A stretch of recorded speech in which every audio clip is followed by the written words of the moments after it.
आज मैं आप लोगों के साथ डिस्कस करूंगा बैलेंस डाइट किसे कहते हैं, यानी संतुलित आहार। आप लोगों ने अक्सर सुना होगा और पढ़ा भी होगा कि संतुलित आहार लेने से हमको अपना स्वास्थ्य अच्छा रखने में तथा विभिन्न प्रकार की बीमारियों से रक्षा करने में मदद मिलती है। संतुलित आहार किसे कहते हैं, मैं आपको बताऊं कि हमारे शरीर के लिए आवश्यक इंग्रेडिएंट जो सही प्रोपोर्शनेट में मिलते हों जिस खाने में, उसको बैलेंस डाइट कहते हैं। बैलेंस डाइट के अंदर मुख्य कंटेंट होते हैं carbohydrate, proteins, fats, vitamins, minerals and trace elements.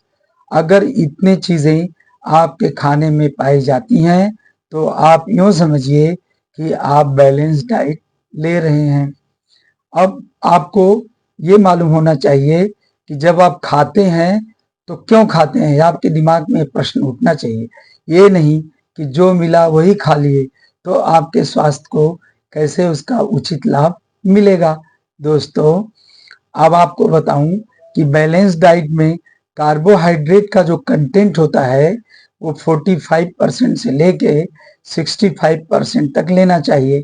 Carbohydrate के अंदर मुख्य 3 प्रकार के इंग्रेडिएंट होते हैं।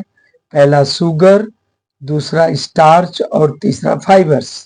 शुगर जो है डेली 225 से लेकर 325 ग्राम तक ही लेना चाहिए।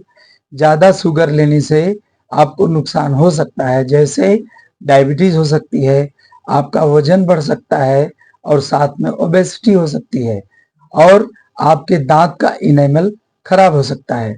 ज्यादातर शुगर के सोर्स जो होते हैं या तो रॉ शुगर हो सकता है या in the form of sweets, in the form of different types of fruits.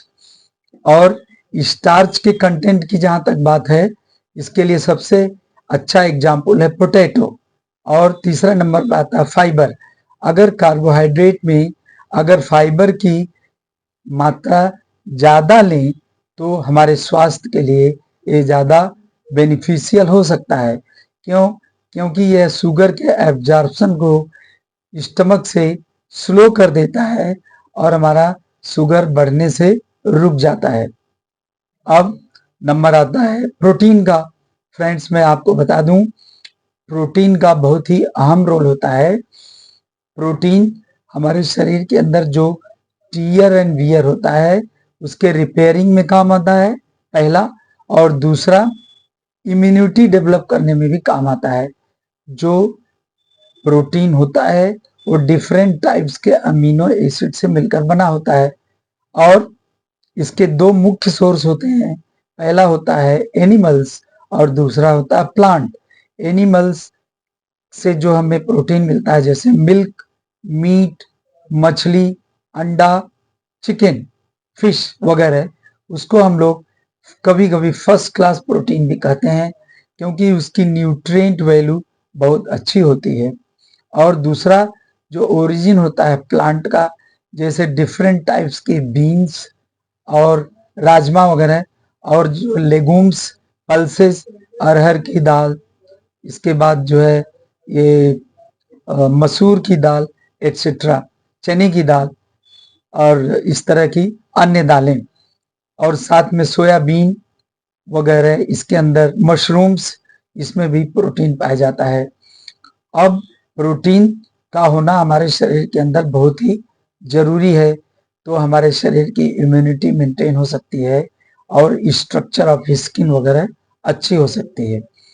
Daily जो डोज है प्रोटीन का, एक व्यक्ति को जिसको कि 2000 कैलोरी रोज रिक्वायरमेंट है, एक एवरेज व्यक्ति, तो उसको करीब 100 ग्राम प्रोटीन डेली चाहिए अपने खाने के अंदर। 1 ग्राम प्रोटीन से एक व्यक्ति को 3 कैलोरी मिलती है।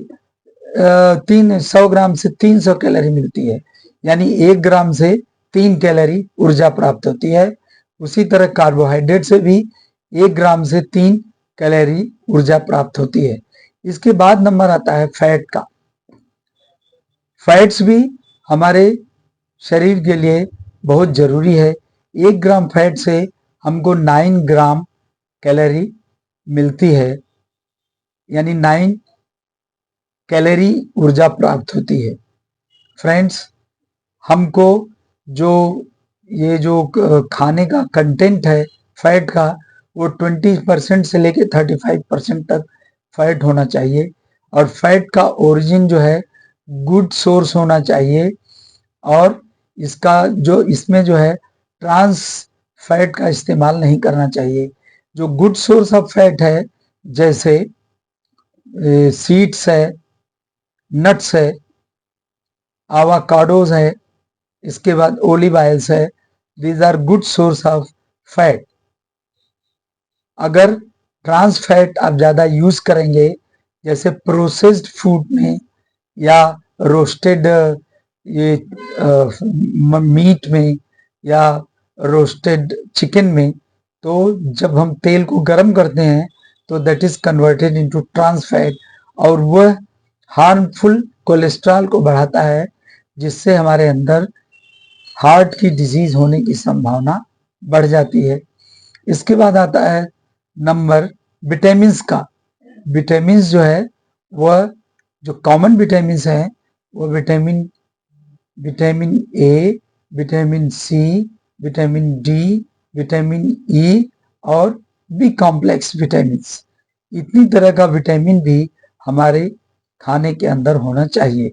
और इसके बाद नंबर आता है ट्रेस एलिमेंट्स, जैसे मैग्नीशियम, और इसके बाद जिंक, सेलेनियम एटसेट्रा। अगर इतनी सब सारी चीजें आपके खाने में मिलती हैं तो आप समझिए कि आप बैलेंस डाइट ले रहे हैं। और जो विटामिन्स के सोर्स होते हैं, फ्रेश फ्रूट्स होते हैं।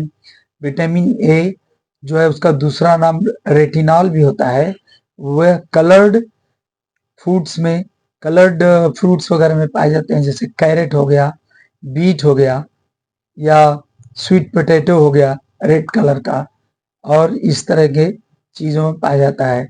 विटामिन ई भी हमारे लिए नितांत आवश्यक है। यह फैट सॉल्युबल विटामिन्स है। अभी मैं आपको बैलेंस डाइट के बारे में संक्षेप में थोड़ा बता दिया। अब विटामिन्स वगैरह का डिटेल डिस्कशन बाद में कर सकते हैं। उम्मीद है आपको समझ में आ गया होगा बैलेंस डाइट किसे कहते हैं और उससे आपको क्या क्या फायदे हो सकते हैं। अब आप खाते समय जरूर ध्यान रखिए कि आप के खाने में किस तरह के कंटेंट हैं। Stay healthy. धन्यवाद।